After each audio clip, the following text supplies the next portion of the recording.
mindset, mental, and money management gitu ya. Karena memang dalam usaha trading gitu ya atau investasi butuh yang namanya psikologi berbagai macam itu karena perasaannya akan campur aduk gitu ya. Betul. Tapi gimana sih Pak caranya untuk mengubah perspektif kita gitu ya, apalagi pengusaha-pengusaha ini dari takut rugi menjadi memahami bahwa kerugian itu adalah bagian dari proses trading juga. Nah, sebenarnya begini, kalau kita amati kehidupan kita ya, kehidupan kita itu sebenarnya penuh dengan hal-hal rugi. Sebenarnya Oke. ya.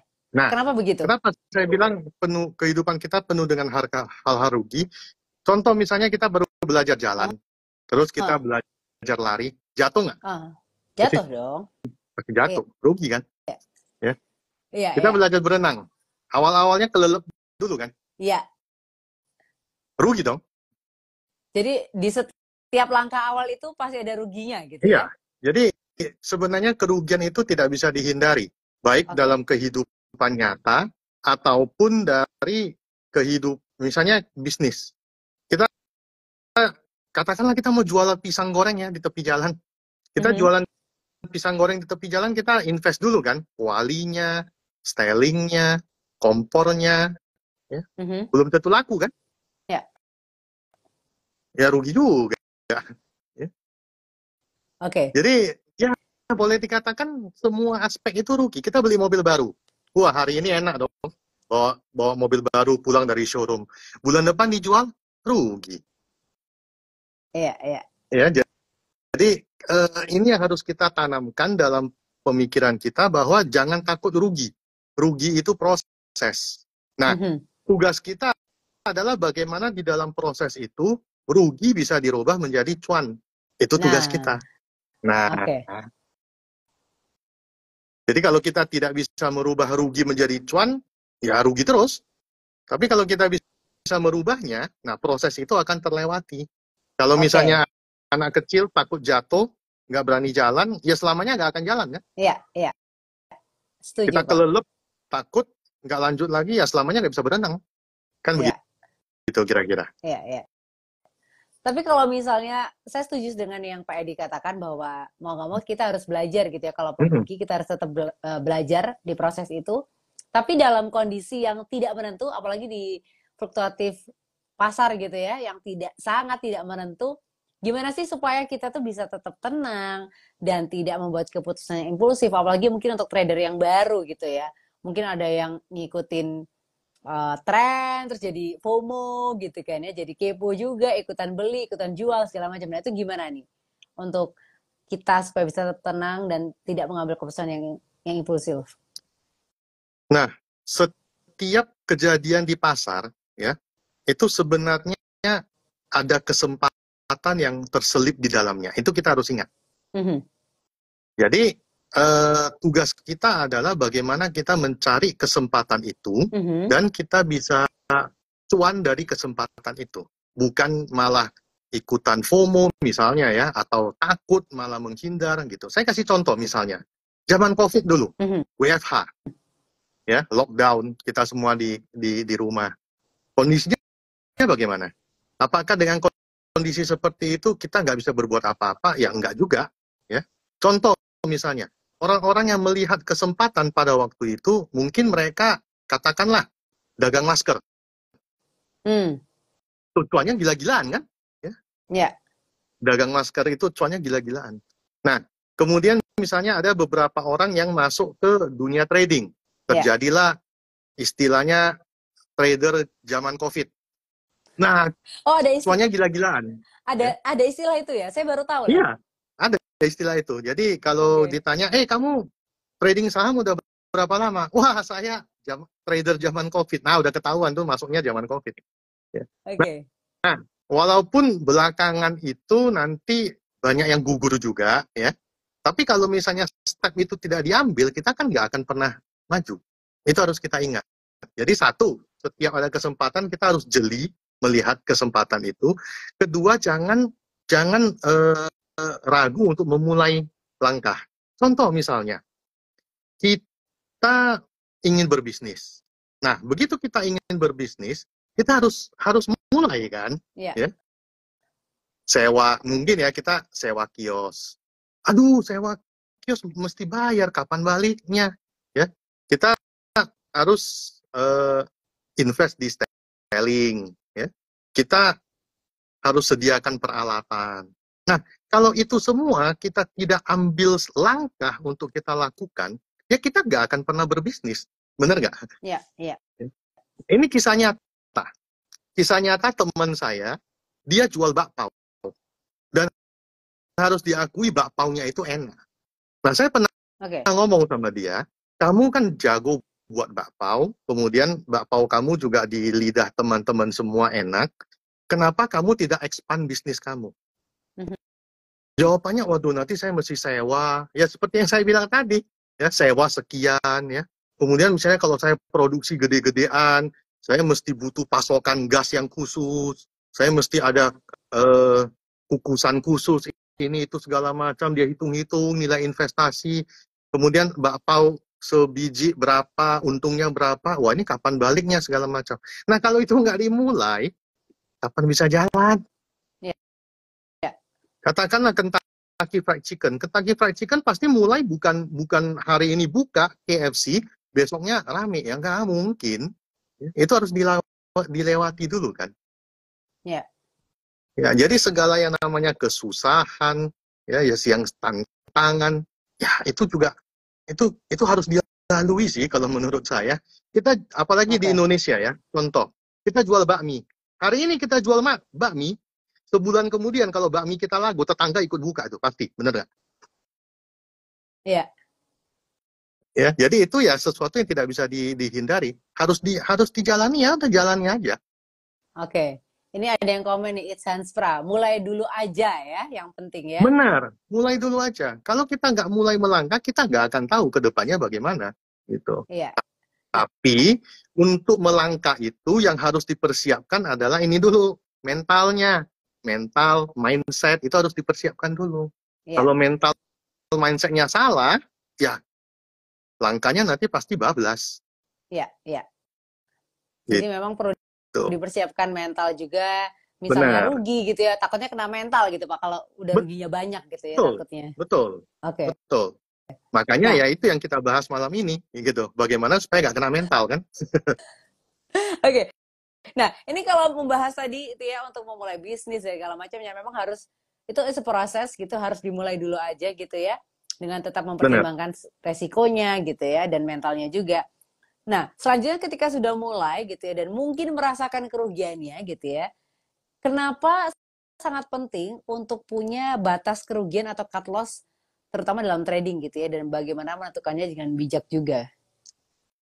Oke, jadi begini, saya akan banyak mengambil contoh dari dunia nyata bisnis ya, karena sebenarnya kalau kita ingin sukses di trading saham, sebenarnya trading saham itu dengan bisnis di dunia nyata itu sama, nggak ada bedanya. Oh, oke. Ya, nah ini yang perlu kita pahami. Jadi banyak orang berpikir, oh trading saham itu beda, trading saham itu begini-begini. Nah kalau saya dagang di dunia nyata begini-begini, ya enggak juga. Nah saya kasih contoh. Tadi Lady bertanya bagaimana menentukan batas cut loss. Ya. Nah sekarang begini, apakah setiap saham yang kita beli hari ini beli, besok pasti untung? Ya enggak juga kan? Ya, ada kemungkinan dia akan turun, ada kemungkinan dia akan naik. Nah, prinsip yang sama itu berlaku ketika kita memulai sebuah bisnis. Katakan misalnya kita buka butik jualan baju, contoh ya, kita sewa di mall, kita hitung kan berapa biaya sewa kita, kemudian kita investasi, ya, kemudian kita investasi itu dalam arti misalnya kita renovasi, ya, perabotan dan segala macam. Kemudian kita harus mikir stok, ya, stok baju kita harus berapa banyak. Nah, ini semua kalau menurut Lady, ini kita harus siap rugi nggak? Iya Pak, harus siap rugi. Harus siap rugi. Kalau kita hitung-hitung, ya, sewa kios di mall, renovasi, ya, stok barang, investasi apa namanya inventory ya, inventory segala macam 1M. Ya kita harus siap rugi kan 1M itu kan. Kalau baju kita nggak laku gimana? Ya. Nah, jadi kalau misalnya kita merasa, waduh ini harus rugi 1 M, nggak udahlah, nggak usah buka di mall lah. Mungkin kita buka di kios, entah di mana lah ya, di pasar kek atau di mana. Ya kita sesuaikan kan. Ya. Nah, kalau kita tidak punya batas kerugian itu, ya kita hancur. Kita akan hancur. Kita memulai apapun juga, kita harus punya batas kerugian. Seperti tadi, kita mulai bisnis, kita hitung dulu. Nggak ada orang mulai bisnis, nggak hitung, nggak ada. Ya, saya ajak Lady misalnya, ayo Lady kita buka butik, ayo Pak. Lady, store 500 juta, oke Pak. Besok saya bilang, gua Lady kurang, store lagi 500 juta, oke Pak. Ada nggak orang gitu? Nggak ada. Ya. Apapun ceritanya kita mesti hitung dulu. Nah, kalau kita sudah hitung dulu, ketika kerugian itu terjadi, kita nggak akan terkejut. Karena di awal kita sudah siap mental. Jadi sama. Ya, kalau misalnya kita mau beli saham, oke, saya mau beli saham ABCD. Saya beli di harga 1.000. Oke. Ya, harga sekarang 1.000. Saya beli nih di harga 1.000. Saya siap ruginya berapa? Nah, saya siap rugi misalnya 20 poin. Ketika saham itu dari harga 1.000 turun ke 980, udah. Ya. Tapi kalau misalnya kita beli saham harga 1.000, di otak kita besok 1.500, besok 1.500, besok 1.500. Begitu dia turun 990, 980, 970, 960, 950, oh nggak apa-apa, nanti naik kok, nggak apa-apa, nanti naik. Nah ini orang-orang yang tidak memperhitungkan kerugian di awal. Akhirnya ketemulah istilah sang puter. Nah itulah muncullah sang puter di mana-mana. Ya itu karena di awal nggak diperhitungkan kerugiannya. Ya. Oke. Dari awal itu di pemikirannya itu, untung, untung. Ya udah, bablas, Lady. Ya. Jadi mindsetnya pun sudah harus bisa, dari pemikirannya mindsetnya sudah harus dihitung gitu ya kerugiannya, dan mentalnya pun sudah harus dipersiapkan. Kalau misalnya kerugian itu atau cut loss itu bukan kegagalan, tapi sebuah strategi ya Pak ya? Betul, itu bukan kegagalan, itu sebuah strategi. Malah kalau saya bilang, cut loss itu sebenarnya penyelamat nyawa. Kenapa saya bilang penyelamat nyawa? Saya kasih contoh paling sederhana. Ya. Kita beli saham ABCD harga 1.000. Besok harga saham ABCD ini turun ke 500. 1.000 ke 500. Turunnya 50% kan? Ya. 1.000 ke 500, turunnya 50%. 500 balik ke 1.000 berapa persen? 100. Benar nggak? Ketika turun, dia cuma separuh. Turunnya 50%. 1.000 ke 500, turunnya 50. 500 ke 1.000, 100%. Berarti kalau kita tidak cut loss saham ini, kita untuk BEP saja, kita berharap saham ini beggar. Dan ya ibaratnya gimana ya, mau cari saham beggar nggak segampang itu kan. Itu satu ya. Nah, kenapa saya bilang itu penyelamat jiwa. Dan ketika kita sudah di angka 500 baru disuruh cut loss, sakit nggak ini? Sakit. Ya, bayangin kalau misalnya kita beli pakai duit 100 juta di harga 1.000, sekarang duitnya kita tinggal 50 juta. Begitu mau dibuang, leong 50 juta. Sakit nggak gitu loh. Sakit dan pusing Pak. Habis sakit pusing. Pusing gitu loh. Nah, itu satu. Dan kemudian dari harga ini mau naik kembali kan mesti 2 kali lipat kan harganya kan. Ya. Jadi itu pasti sangat berpengaruh di mental, bener nggak? Ya. Itu sangat berpengaruh di mental. Oke. Kemudian coba misalnya begini. Ini ada influencer, saya nggak perlu sebut namanya, ya. Ada influencer yang mengatakan, oh gampang, kamu beli di harga 1.000, ya. Ketika dia turun ke 500, kamu hajar 2-3 kali lipat. Nanti dari 500 dia naik dikit saja, kamu sudah break even. Pertanyaan saya, lu beli di harga 1.000, sekarang dia tinggal 500, emang lu berani hajar 2-3 kali lipat di situ? Gak segampang itu kan? Kalau bicara gampang, ya, iya turun lu hajar aja. Berani nggak? Mentalnya masih bisa nggak? Gitu loh. Duit yang 100 juta tinggal 50 juta. Ya. Sekarang di saat itu kita disuruh hajar 200 juta lagi. yang 100 saja tinggal 50. Ini masa gua hajar lagi 200 di situ? Perhitungan matematikanya memang begitu, ya. Tapi pada prakteknya apakah segampang itu? Ya, ya kan? Nah, contoh misalnya, saya kasih contoh di dunia nyata. Misalnya Lady buka butik, ya. Lady buka butik, Lady pasti stok baju, ya, sesuai dengan tren saat ini. Oke. Jalan-jalan, tren tiba-tiba berubah. Sedangkan stok baju Lady itu masih banyak. Apa yang Lady lakukan? Tetap jual dengan harga itu atau diobral? Diobral. Obral cut loss nggak? Cut loss. Iya. Simple kan? Iya. Nah, bagaimana misalnya ada orang yang berpandangan demikian? Oh, nggak apa-apa. Tren itu kan nanti balik lagi. Iya. Ya. Ada orang yang mengatakan begitu, tren itu akan balik lagi. Ya udah, ini bajunya disimpan aja, nggak apa-apa. Nanti beberapa tahun lagi kan model itu akan kembali lagi. Mungkin nggak Lady lakukan seperti begitu? Takut barangnya udah rusak juga ya kalau disimpan terlalu lama.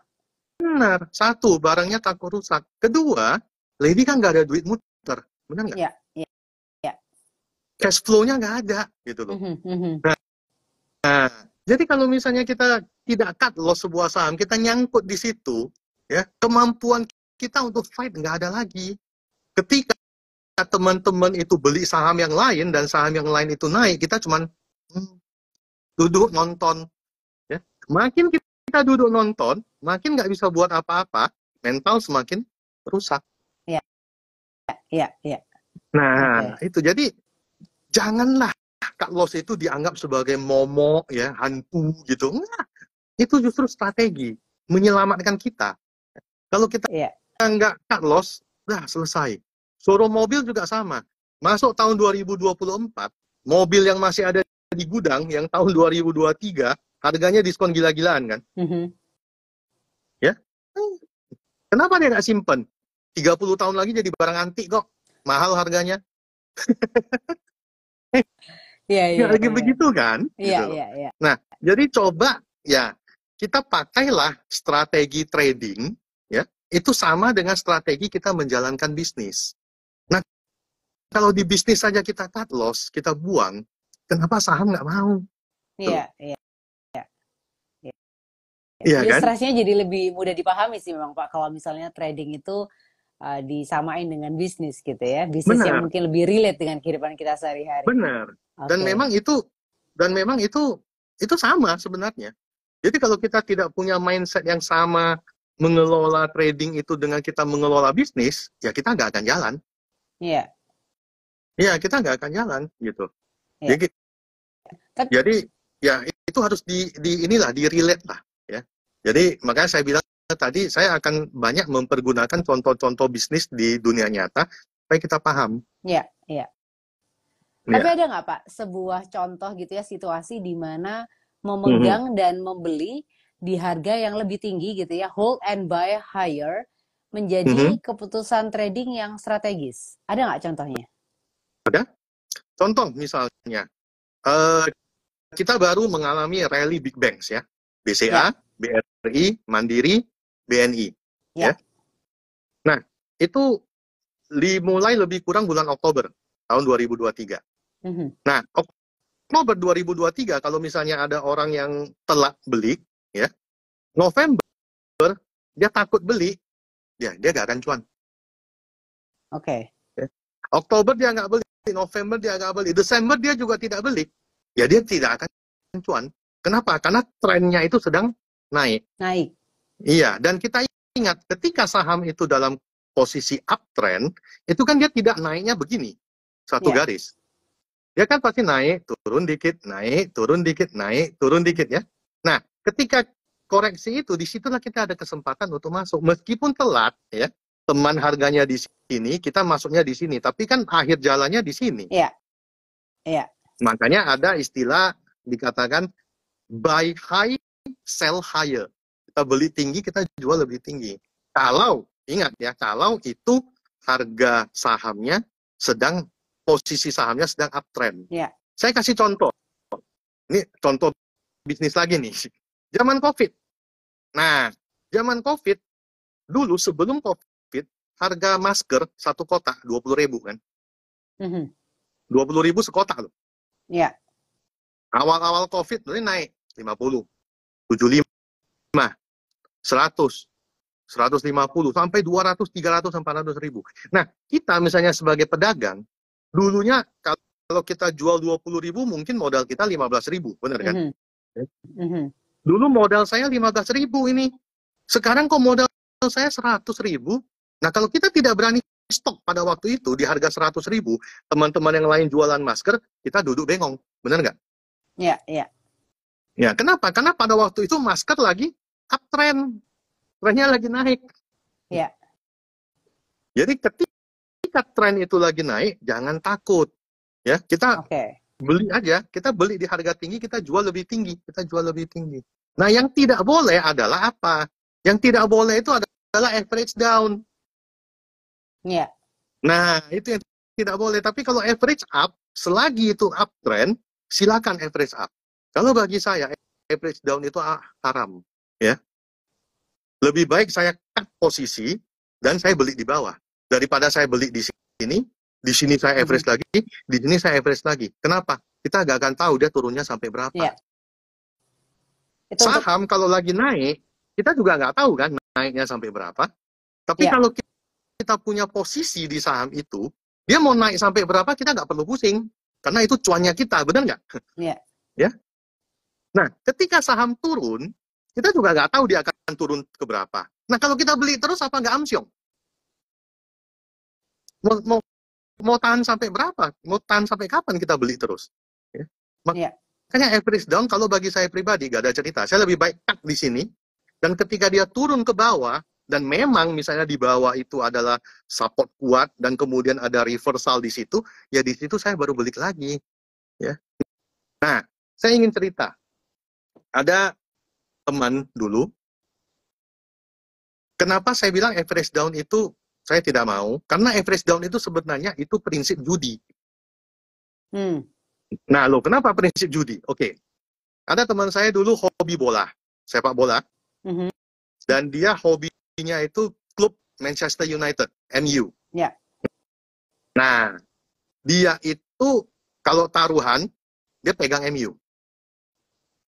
Dia pegang pertama, MU kalah misalnya 10 juta. Pertandingan kedua, dia doublekan, 20 juta. Kalau MU-nya menang, dia menang 20, kalah 10 kan masih untung 10 kan? Iya. Oke, pertandingan kedua, MU kalah lagi. Pertandingan ketiga, ya, dia doublekan lagi. Yang 20 dia doublekan 40. Dia pegang MU lagi. Kalau misalnya MU menang, dia dapat 40, ini udah kalah 30, masih menang 10 kan? Iya. Nah, dia akan lipat terus. Dia akan lipat terus sampai MU menang. Dia bilang sama saya, Edi, 1 titik MU pasti menang. Nggak mungkin MU nggak menang. Ya betul juga. Ya. Tapi pertanyaannya, seberapa kuat lu lipat terus? Ya, belum tentu ada duitnya juga ya Pak ya? Iya. Lu harus ada duitnya gitu loh. Lu harus ada duitnya dan lu harus ada mental untuk berani lipat terus gitu. Ya.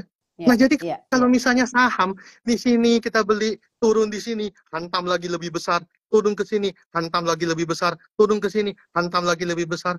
Apa bedanya kita dengan teman saya yang judi bola pegang MU? Begitu kalah dia doublein sampai 1 titik pasti lu menang kok. Oke. Udah berapa banyak duit kita nyangkut di situ coba? Iya. Ya. Nah, kemudian kalau kita beli di sini, cut loss di sini, ya, 1, kita punya peluru, balik lagi ke kita kan, peluru itu kita bisa pakai untuk saham lain, misalnya. Tapi kalau kita agak cut loss, kita average, stuck kan, duit kita di situ. Iya. Nggak bisa bergerak, gitu. Iya. Nah, jadi ini ibaratnya begini, Lady. Ibaratnya Lady buka butik, ya. Kemudian kayaknya ini tren baju ini udah mulai mau berakhir gitu. Kayaknya ya. Mhm. Tapi belum pasti, masih ada yang cari sih gitu. Mhm. Tapi ada indikasi nih sepertinya tren baju begini sudah mau berakhir. Tiba-tiba supplier cari Lady. Lady, gua kasih diskon lah nih 30%. Bagaimana posisi Lady? Dijual, Pak. Mau ambil tambahan stok atau habisin stok yang ada? Habisin stok. Habisin stok. Kenapa nggak diambil? Itu lagi diskon loh 30% dari supplier. Kan karena trennya, feelingnya udah sudah mau turun. Iya. Udah mau turun. Udah mau turun.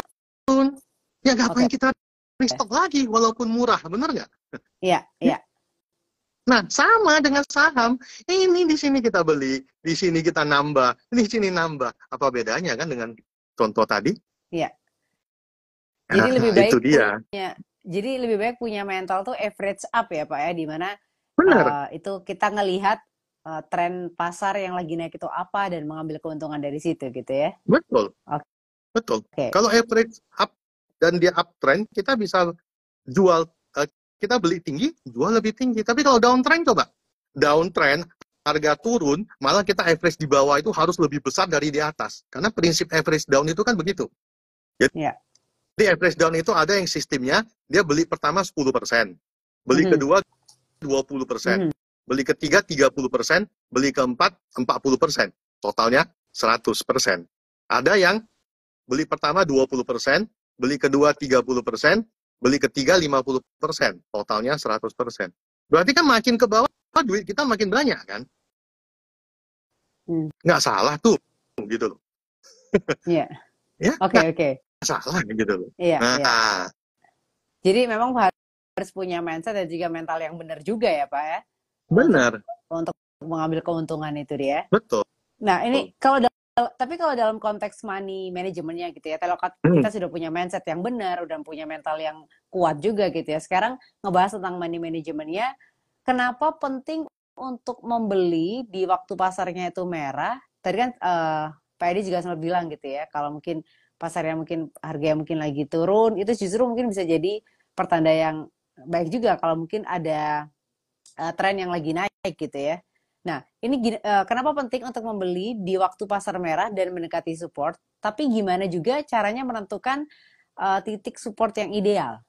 Nah, kenapa beli itu penting dekat support? Karena begini, dalam trading saham, ini kita bicara trading ya, dari awal sampai terakhir yang saya bicara ini trading, bukan invest. Ya. Iya. Kalau invest itu caranya beda lagi. Beda lagi. Ya. Kalau invest justru makin murah kita makin beli. Namanya kita invest. Ya, tapi yang kita bicarakan sekarang trading, bukan invest. Jadi jangan beda ya? Iya, jangan dicampur aduk ya. Kalau kita ngomong invest, memang ya makin murah makin beli, ya toh. Namanya juga invest. Nah, tapi ini trading. Nah, kalau kita trading, misalnya, ini titik support. Kita belinya itu kalau misalnya terlalu jauh dari support, kita cut loss-nya kan gede, bener nggak? Iya. Contoh, supportnya harga 1.000, ya. Kita belinya 1.050, cut loss-nya 980, 70 poin kan jaraknya. Tapi kalau saya beli misalnya 1.010, dekat ya dengan support, saya beli 1.010, cut loss-nya 980, resiko saya kan cuma 30 poin, benar nggak? Ya. Nah, support ini kita kan tidak tahu kapan dia akan di-break ke bawah. Ya. Kita tidak tahu ini support beneran tahan atau tidak. Iya toh? Sama seperti pada waktu kita bisnis. Kita bisnis. Lady bisnis, buka butik. Lady stok baju. Ya. Pasti modal Lady cari yang semurah mungkin, benar nggak? Ya. Supaya apa? Supaya satu itu pasti supaya gampang jual kan. Kalau misalnya kita bisa jual harga di atas, profit kita makin gede, benar ya? Ya. Nah, sama seperti saham, kita beli semakin dekat dengan support, berarti modal kita semakin murah. Kalau dia naik, cuan kita lebih gede, ya besar. Sama seperti kalau kita stok baju di butik. Yang kedua, kalau misalnya suatu saat Lady harus obral, ruginya juga nggak banyak kali, bener nggak? Ya. Nah, tapi kalau misalnya Lady beli baju untuk di stok di butik, harganya mahal, modalnya tinggi, Ketika mau diobral, sakit nggak? Sakit. Iya, iya. Nah, itu yang harus ada dalam pemikiran kita. Nah, kemudian untuk menentukan titik support yang ideal, nah itu saya tidak bisa bahas sekarang karena itu berkaitan dengan technical, ya. Itu berkaitan dengan Panjang ya Pak analisa ya? technical, Ya. Kalau panjang, bahas ya, teknikal terpanjang. panjang, ya. Nah, secara singkat saja, kalau saya pribadi, saya menggunakan 3 cara untuk menemukan support. Ada yang namanya support resistance klasik, jadi yang namanya tarik garis, ya. Support resistance klasik. Kadang-kadang saya pakai Fibonacci, ya. Kadang-kadang saya pakai moving average. Oke. Nah, jadi 3 cara ini untuk menentukan titik support ideal. Nah, bagaimana caranya ya nggak mungkin dibahas sekarang, jadi nggak bisa habis kita. Nanti itu Tapi malam topik nanti khusus nggak bisa. ya? Itu Dan itu satu topik topik khusus. khusus ya? Satu IG Iya, Live itu khusus itu ya topik Pak ya? khusus. Benar. Oke, oke. Nah, tapi untuk menentukan, kalau tadi kita udah membahas tentang beli waktu merah gitu ya. Ini sekarang jual ketika hijau. Ini bagaimana strategi jual ketika hijau itu membantu dalam memaksimalkan keuntungan dan juga mengurangi resiko. Nah, begini. Banyak orang tahu kapan beli, ya. Karena banyak orang belajar kan support resisten. Oh, ini supportnya di sini. Ya, ketika harga turun dekat-dekat sini saya beli gitu, Ya. ya. Banyak orang tahu beli, ketika jual dia bingung. Jualnya kapan? Iya Nah, benar. banyak loh yang begitu. Iya benar, Ya. Pak. Banyak yang begitu. Nah, jadi begini, untuk menentukan kapan jual, ya, kalau misalnya kita ngerti technical, ya kita bisa hitung resistennya di mana, ya kita jual dekat resisten, ya. Kalau misalnya kita tidak mengerti resisten, ya, maka ada beberapa teman saya itu jual saham itu mereka begini. Ini saya beli harga ini kan dekat support nih, ya. Ya, saya kira-kira cuan 5% saya cukup deh, saya jual. Ya, nggak ada salahnya, ya. Jadi satu hal yang perlu kita tanamkan dalam pemikiran kita adalah ketika kita menjual saham kita dan pada waktu itu kita cuan, itu nggak pernah salah. Nggak pernah salah.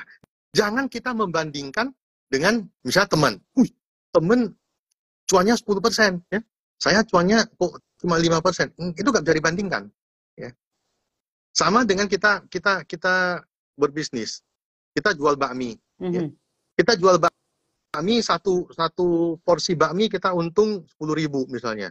Nah, tetangga di ujung sana satu porsi bakmi dia untungnya 20.000, 2 kali lipat kita. Wah, besok kita naikin harga. Apa bisa langsung begitu? Nggak bisa juga kan? Ya. Ada banyak faktor yang perlu kita pertimbangkan. Nah, sama kembali ke tadi. Saya jual saham saya, untungnya cuma 10%. Teman saya 20%. Ya udah besok saya tunggu sampai 20%. Ya nggak gitu juga kan. Beda saham, beda gerakan. Betul kan? Ya? Ada banyak faktor yang mempengaruhi saham itu gitu loh. Ya? Nah, kemudian level seseorang dalam menentukan analisa teknikal itu juga beda. Ya? Nah, intinya adalah ketika kamu jual saham kamu dan kamu cuan, itu nggak pernah salah. Ini kalau ya, syukuri. Kalau kata Isantro benar, belajar untuk bersyukur ya. Benar, setuju. Oke, saya yakin ini Sobat JOC juga banyak yang ingin bertanya juga ke Pak Edi. Oleh karena itu, kalau Sobat JOC mau bertanya, langsung saja tulis pertanyaannya di kolom pertanyaan. Nanti Pak Edi akan menjawab. Sekali lagi, untuk Sobat JOC yang mau bertanya, silakan langsung saja tulis pertanyaannya di kolom pertanyaan. Nanti akan dibantu jawab juga oleh Pak Edi. Jangan di kolom komentar ya, karena takutnya malah ketumpuk, malah nggak kebaca nih teman-teman. Oke? Mungkin last question juga gitu ya, karena saya yakin banyak pertanyaan akan masuk. Mungkin last question juga untuk Pak Edi. Saran terpenting nih untuk trader pemula terkait dengan pengembangan mindset, mental, dan juga praktek money management yang baik itu seperti apa, Pak? Boleh dikasih saran juga. Nah, begini. Saya selalu ngomong ke orang-orang, ya. Saya tidak butuh orang pintar. Nah, loh ini aneh ini ya. Kenapa saya nggak butuh orang pintar? Maunya orang belajar ya, Pak ya? Iya, saya butuh orang yang mau belajar dan kedua mau berubah. Oh, nice. Hanya itu. Nice. Nah, kalau misalnya dia mau belajar tapi dia tidak mau berubah, useless. Ya. Dia mau berubah, tapi dia nggak mau belajar, useless juga. Ini Nggak ada semacam gunanya. konsep cari pasangan ya Pak ya, kalau kayak gini ya? Benar. Ya. Jadi, jadilah orang yang mau belajar dan mau berubah. Nah, kita bisnis apapun juga, nggak ada orang yang begitu lahir, dia udah pintar bisnis. Nggak ada kan? Ya, Ya. semuanya belajar ya? Semuanya belajar. Maka trading itu juga sama. Ya. Belajar. Ya. Entah kamu mau belajar technical, entah kamu mau belajar fundamental, whatever lah. Ya. Belajar. Dan ketika kamu belajar, dan ketika kamu sudah mendapatkan ilmu, dan ilmu itu benar, tapi mungkin tidak sesuai ya dengan prinsip kamu, ya harus bisa berubah. Kalau nggak ada gunanya. Apa yang kamu pelajari itu useless, gitu. Iya. Ya karena dunia ini semakin berubah, semakin berkembang. Trading saham juga, ya mungkin prinsip-prinsip zaman dulu sekarang nggak bisa dipakai lagi. Ya.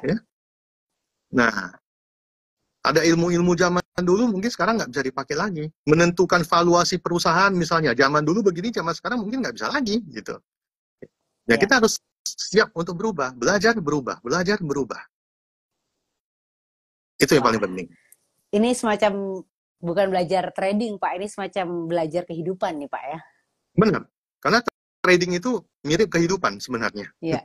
Mirip bisnis dan kehidupan ya. Benar. Benar. Sangat mirip. Oke. Ini ada pertanyaan. Kalau kata Hendy ini semacam petuah ya. Itu betul sekali gitu ya. Petuah dari Papa. Oke.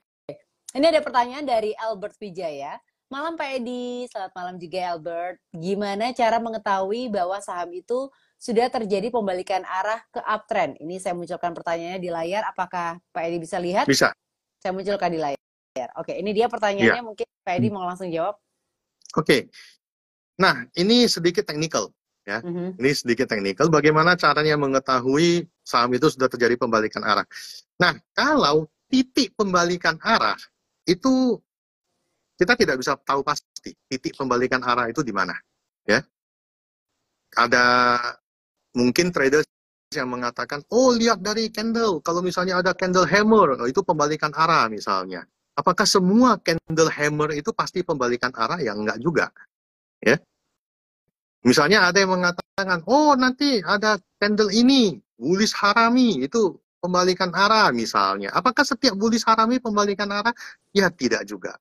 Jadi kalau misalnya kita ingin memastikan sebuah saham itu sudah balik ke uptrend, ya, maka saham itu harus membuat yang namanya gerakannya itu harus membuat high, kemudian dia turun low, kemudian dia naik lebih tinggi dari titik high, ini namanya higher high, dia turun lagi tapi tidak lebih rendah dari low sebelumnya, namanya higher low. Ketika sudah terjadi high low, higher high, higher low, itu sudah dikatakan uptrend. Tapi sekali lagi, uptrendnya selama berapa jangka waktu kita nggak tahu, karena bisa tiba-tiba dia menjadi downtrend lagi. Ya, jadi pelajarilah yang namanya trend. Makanya kalau trader luar negeri ngomongnya trend is your friend. Jadi kita bersahabat dengan trend. Ketika uptrend kita trading kan, ketika downtrend udah forget it, move on. Jadi ya itu. Ya, terima kasih untuk Pak Albert Wijaya yang sudah bertanya. Terima kasih juga Pak Edi atas jawabannya. Sekali lagi untuk Sobat JOC yang mau bertanya, boleh langsung saja tulis pertanyaannya di kolom pertanyaan ya. Karena topik malam hari ini seru dan terlebih lagi pembicaranya seru juga nih ya. Jadi jarang-jarang bisa dapat jadwalnya Pak Edi nih karena Pak Edi sibuk gitu ya. Jadi IG Live malam hari ini silahkan tanya sebanyak-banyaknya juga ke Pak Edi, nanti akan dibantu jawab. Ini juga tadi sempat ada yang nanya dari Gideon, acara live ini direkam nggak ya? Nanti akan untuk acara IG live ini akan saya rekam, akan saya save. Nanti untuk teman-teman semuanya yang mungkin baru bergabung di tengah dan pengen melihat dari awal, nanti bisa langsung aja lihat rerunnya ya. Jadi nanti akan saya save, bisa langsung aja dilihat di Instagramnya Jasa Utama Capital. Oke, ini ada pertanyaan dari Isa Fitri. Bagaimana kelanjutan CFA di bursa? ini full auction tuh Pak, yang kebijakan baru. Sebenarnya tadi pagi Pak Hadrian tuh sudah memberikan informasi bahwa tadi pagi jam 10 itu Jasa Utama Capital Sekuritas juga diundang oleh Bursa Efek Indonesia untuk membahas kebijakan baru ini karena rame banget gitu ya. Dan Benar. banyak banget netizen yang bertanya-tanya gimana nih kelanjutannya. Ini salah satunya dipertanyakan juga oleh Isa Fitri. Mungkin Pak Edi sedikit aja ya, karena ini keluar dari topik sebenarnya, tapi mungkin sedikit Benar. memberikan clue, mungkin boleh ya Pak ya? Mungkin satu clue aja gitu ya, karena ini topiknya Hmm. sedikit berbeda, karena bisa jadi panjang kalau membahas tentang kebijakan baru itu topik Benar. satu IG Live lagi gitu Benar. ya. Nah, kalau mau dikatakan full auction ini, jawabannya cuma satu, tergantung otoritas bursa. Mau dilanjutkan berapa Kenapa lama. tidak Ya ya? Oh, oke. iya, kita tidak ada wewenang untuk menentukan itu harus berjalan berapa lama, tergantung mereka. Memang bukan suatu hal yang menarik, bukan suatu hal yang ini market panik ya. Harga juga kita nggak tahu di berapa ya. Ini semacam kencan buta nih. Nggak tahu nih dapatnya apa. Blinded gitu ya. Iya, benar, blinded. Jadi ya mohon maaf, kami tidak bisa menjawabnya karena itu sepenuhnya otoritas bursa. Mau dilanjutkan sampai berapa lama. Oke, jadi ini masih dalam diskusi juga sebenarnya ya. Benar. Oke. Tapi terima kasih untuk Isa Fitri yang sudah bergabung, bertanya juga. Oke, selanjutnya ada pertanyaan, sebentar ya. Sebentar, ini pertanyaan dari Adar 19. Apakah IHSG sedang berubah tren? IHSG, sebentar, saya buka dulu. IHSG berubah tren, masih belum. Oke. Masih belum karena dia titik terakhir itu 7.099. Kalau 7.099 ditembus ke bawah, itu baru dikatakan IHSG patah tren. Oke. Nah, kemarin itu lowest-nya IHSG masih 7137. Jadi masih belum. 7137 itu lowest kemarin ya. Lowest kemarin tuh 7137 masih jauh dari 7099 dan hari ini candle-nya bagus. Pembalikan arahnya bagus hari ini. Jadi belum patah tren. Intinya 7099. Kalau 7099 dijebol ke bawah, trennya patah. Oke. Jadi candle hari ini bagus karena sebenarnya IHSG beberapa hari ini terjadi sedikit penurunan ya. Lumayan banyak mungkin penurunannya, kurang baik kondisinya. Tapi hari ini sudah membaik ya Pak ya untuk IHSG ya? Hari ini membaik, ya. Hari ini membaik. Jadi sebenarnya kalau ada penurunan, tergantung bagaimana kita menyikapinya. Apakah kita anggap itu diskon, kita bisa nambah barang, ya, atau kita stres, maka balik lagi ke mental mindset. Iya. Di situ. Oke. Jadi untuk IHSG hari ini baik, candlenya cukup baik dan semoga IHSG ini kondisinya terus membaik sampai nanti libur Lebaran ya, karena libur Lebaran akan lebih panjang lagi, long weekend, long holiday gitu ya. Benar. Jadi kalau misalnya menutup, setidaknya jangan patah tren lah. Di kan kalau liburan aja pun jadilah. Kondisinya nggak enak, liburannya jadi ikutan nggak enak gitu ya. Benar. Oke, setidaknya jangan patah tren, kondisinya di situ-situ aja gitu ya. Oke, terima kasih untuk Adar yang sudah bertanya. Ini sebenarnya ada pertanyaan juga yang masuk tapi di kolom komentar. Jadi sekali lagi Sobat JOC yang mau bertanya, langsung saja tulis pertanyaannya di kolom pertanyaan ya. Karena kalau di kolom komentar takutnya ketumpuk dengan komentar-komentar yang lain. Tapi saya coba cari terlebih dahulu. Oh, ini dari Hiru Haijun. Malam Pak, bagaimana melihat kenaikan hanya sebatas tech bond? Terima kasih. Ini dari Hiru Haijun. Nah, kenaikan sebatas technical rebound. Nah, technical rebound begini. Kalau ketika saham itu downtrend, ya, dia akan bikin low, dia naik dikit, ya. Kemudian dia bikin lower low, ya, dia naik dikit, dia bikin lagi lower low. Nah, ketika dia lower low, naik dikit, buat lower low lagi, naik dikit, dan tidak membentuk high low, high low, ya itu bisa dikatakan hanya technical rebound. Jadi, pola uptrend itu tidak terbentuk, ya. Pola uptrend itu high low, high low, high low itu tidak terbentuk. Ya, dia hanya naik sementara turun lagi lebih dalam, naik turun lagi lebih dalam. Maka kenaikan itu ya pasti hanya sebatas technical rebound karena pola uptrendnya itu tidak ada. Oke. Terima kasih tadi untuk pertanyaannya dari Hiru Haijun ya. Kemudian ini juga ada pertanyaan dari Winner 8888, 8-nya banyak banget gitu ya. Ini Pak Edi, untuk trading di saham, apakah volume sebagai syarat mutlak selain analisa TA? Ini saya munculkan juga pertanyaannya di layar. Ya, volume itu penting.